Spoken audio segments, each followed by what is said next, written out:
साथियों नमस्कार, मैं विनय आपका स्वागत करता हूं आपके अपने YouTube channel our past and future पर। साथियों आज हम लोग हड़प्पा काल से जो जुड़े हुए क्वेश्चन आंसर हैं उसको करने वाले हैं। आज हम लोग देखेंगे कि किस व्यक्ति में है कितना दम, और इसी के साथ हम लोग बिना किसी देर किए हुए सवाल पर पहुंचेंगे। लेकिन इससे पहले मैं एक बात आप लोगों से कह दूं कि साथियों इसमें कोशिश ये की गई है कि जो हमारे चैप्टर में सवाल छूट गए हैं या रह गए हैं उन सवालों को इकट्ठा करने की यहाँ पर कोशिश की गई है। उसके साथ साथ अन्य सवाल भी यहाँ पर हैं। तो चलिए बिना किसी देर के आगे चलते हैं पहले सवाल पर। आज के देखते हैं पहला सवाल क्या कहता है। तो पहला सवाल है, प्रसिद्ध हड़प्पा शहर किस जिले में स्थित है? 4 ऑप्शन आप लोगों के पास हैं। पहला है लरकाना जिला, दूसरा साहिवाल जिला, तीसरा अहमदाबाद और चौथा हिसार। इन चारों ऑप्शन में से आपको बताना है कि सही आंसर कौन सा है। जल्दी से सोचिएगा क्या सही आंसर है। साथियों राइट आंसर है साहिवाल जिला। ये पश्चिमी पंजाब में है, पाकिस्तान के। यहाँ पर मैं कुछ जानकारी आप लोगों को साथ में देना चाहूँगा कि आपने जो अन्य किताबें हैं उसमें ज़रूर पढ़ा होगा कि हड़प्पा जो शहर है वो मांटगोमरी ज़िले में स्थित है। तो साथियों हुआ ये कि मांटगोमरी ज़िले का 1978 में नाम बदल करके साहिवाल कर दिया गया है। तो तभी से आपको ये ऑप्शन में भी मिल सकता है कि किस ज़िले में ये स्थित है। और आपका एक सवाल मैं शुरुआत में ही होमवर्क देने वाला हूँ, तो यहाँ पर आप लोग इस सवाल का ज़रूर आंसर दें कि साहिवाल जो क्षेत्र है, ये जगह है, ये ज़िला है, ये किस पशु प्रजाति के लिए प्रसिद्ध है? साहिवाल नस्ल। तो आप ये देख करके कमेंट बॉक्स में नीचे लिख करके बताएंगे। अगले सवाल पे चलते हैं। साथ ही दूसरा सवाल सेम सा है, प्रसिद्ध मोहनजोदड़ो शहर किस जिले में स्थित है? ये बात भी आपको जानकारी होनी चाहिए। 4 ऑप्शन है नीचे, हनुमानगढ़, साहिवाल, लरकाना और रूपनगर। राइट आंसर बता दीजिएगा। मैं यहाँ पर थोड़ा जल्दी कर रहा हूँ, लेकिन आप लोग इसको पॉज करके आंसर करिएगा और नीचे जब आपके सारे सवाल हो जाएं तो उसको कमेंट बॉक्स में लिख करके बताइएगा। तो आंसर है लरकाना ज़िला। तो आपने पढ़ा होगा ये सिंध प्रांत में है, पाकिस्तान के। तो दोनों ही बड़े शहर महत्वपूर्ण हड़प्पा और मोहनजोदड़ो पाकिस्तान में ही हैं। हड़प्पा साहिवाल ज़िले में और मोहनजोदड़ो लरकाना ज़िले में। चलिएगा आगे की तरफ तीसरा सवाल देखते हैं। सबसे पहले हड़प्पा सभ्यता के किस शहर की खोज की गई? ये हम अपनी वीडियो में भी देख चुके हैं और वैसे भी एक नॉर्मल सवाल है कि सबसे पहला स्थल जिसके नाम पर इस सभ्यता का नाम हड़प्पा सभ्यता पड़ा। तो राइट आंसर क्या है साथियों? राइट आंसर है हड़प्पा। और 1921 में 1921 में सर जॉन मार्शल के नेतृत्व में दयाराम साहनी द्वारा इसकी खोज की गई। बड़ा आसान सा सवाल था, ये आपने कर लिया होगा। चलिएगा आगे की तरफ चलते हैं और नेक्स्ट सवाल की तरफ चलते हैं।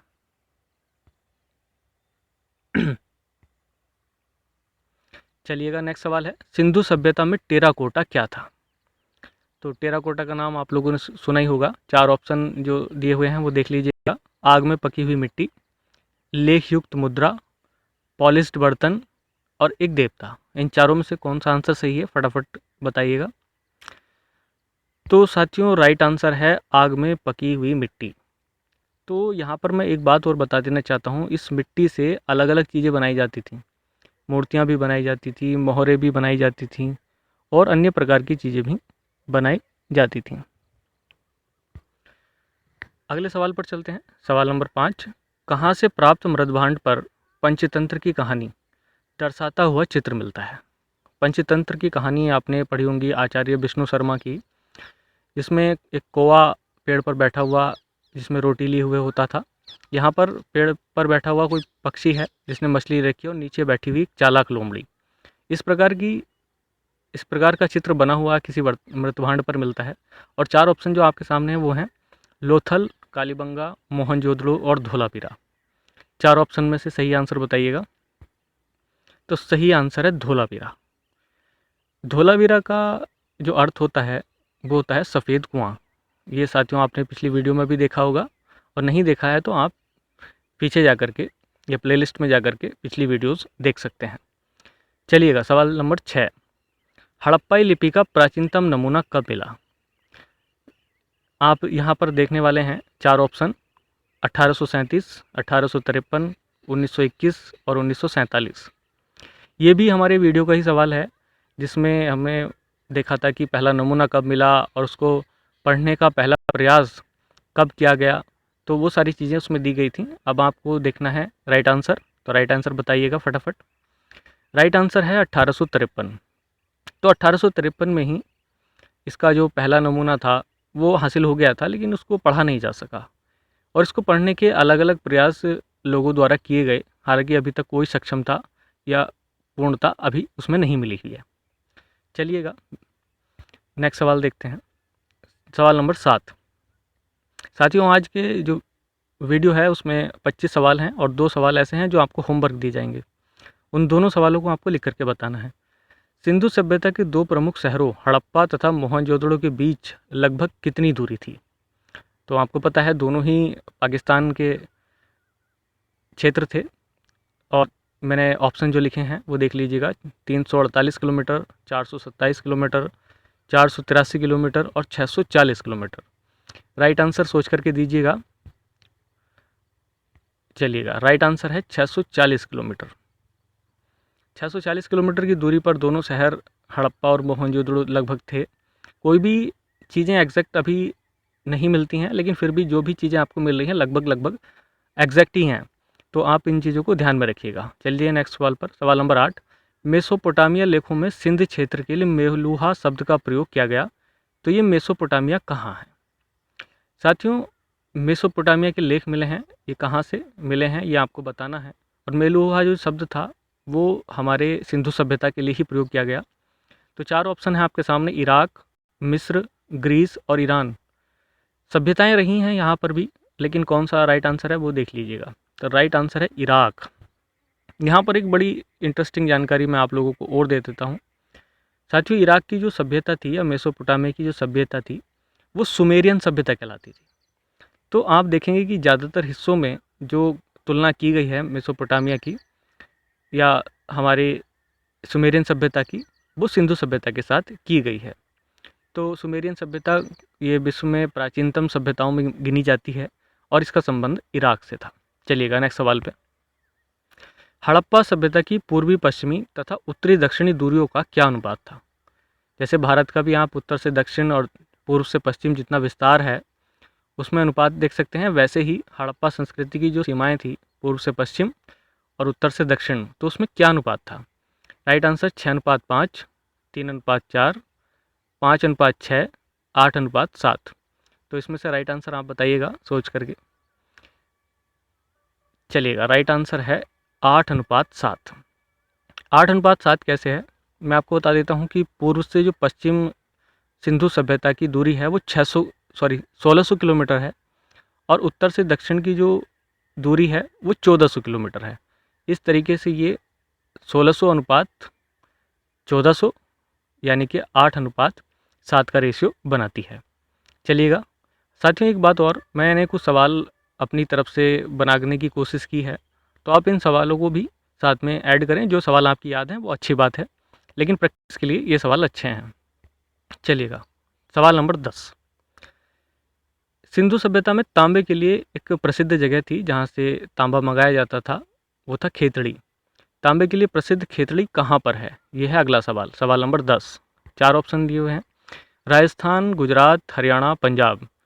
तो राइट आंसर आप समझ गए होंगे क्योंकि बहुत ईजी सवाल है और हमारे ज्योग्राफी में भी सामान्य तौर से मिल जाता है।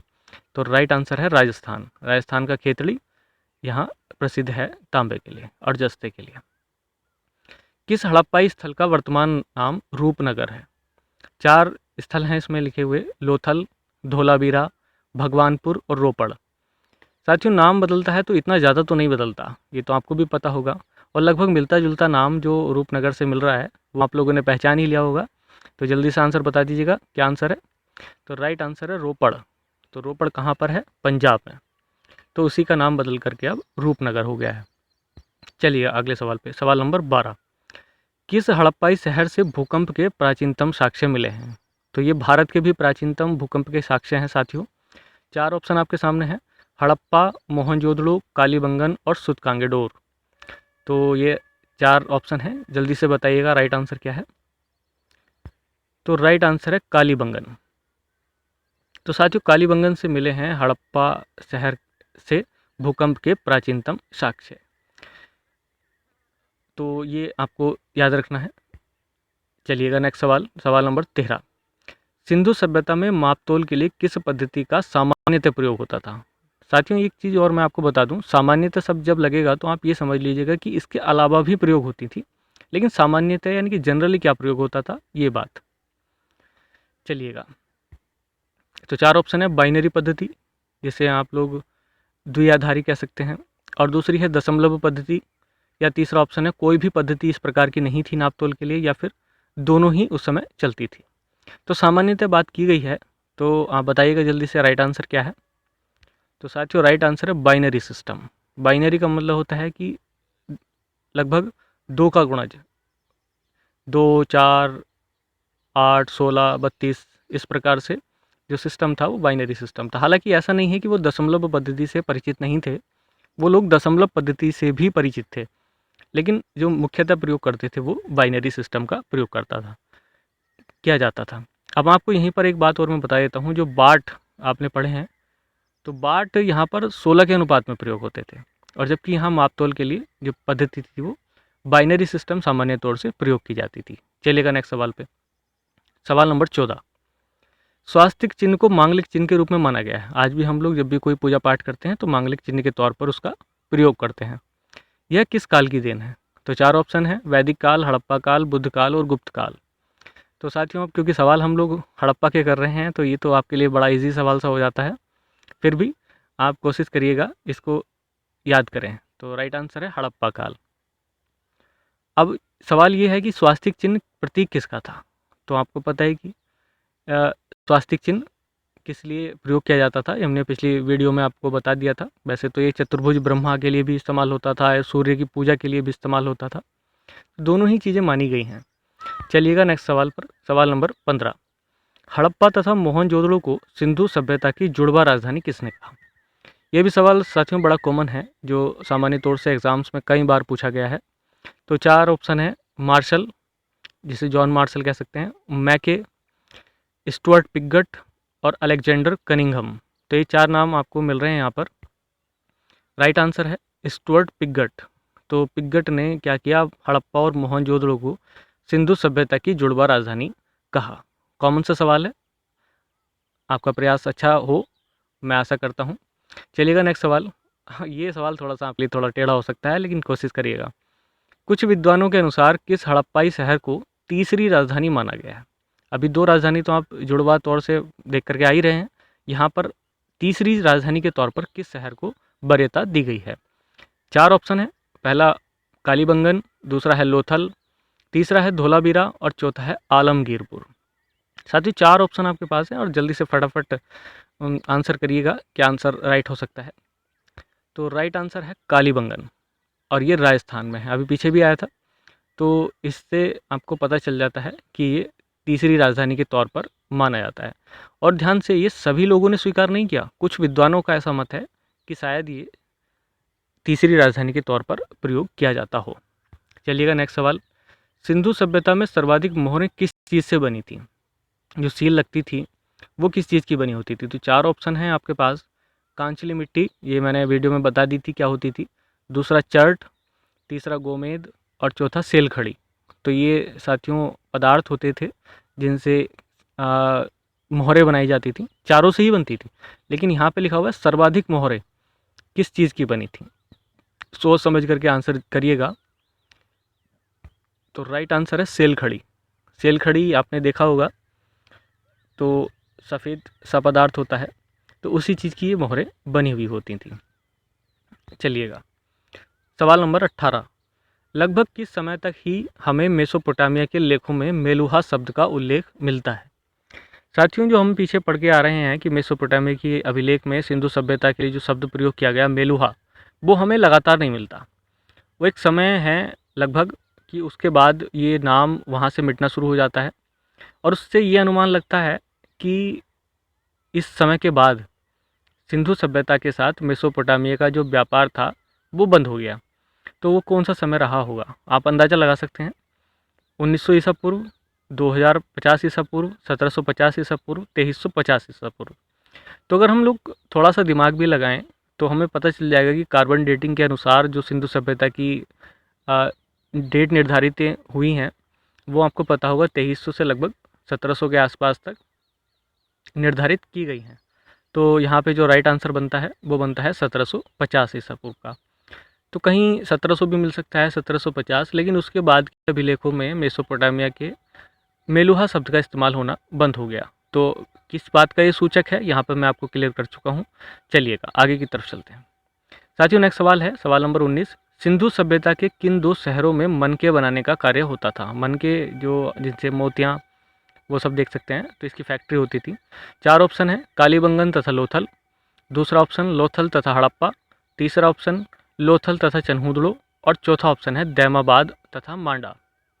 ये कॉमन सा सवाल है साथियों, आप लोग आंसर कर सकते हैं इसका। तो राइट आंसर है लोथल तथा चन्हूदड़ो। तो यहाँ पे कोई बड़ी बात नहीं है, दोनों जगह ही मनके बनाने के कारखाने मिले हुए हैं। अगले सवाल पे चलते हैं, सवाल नंबर 20।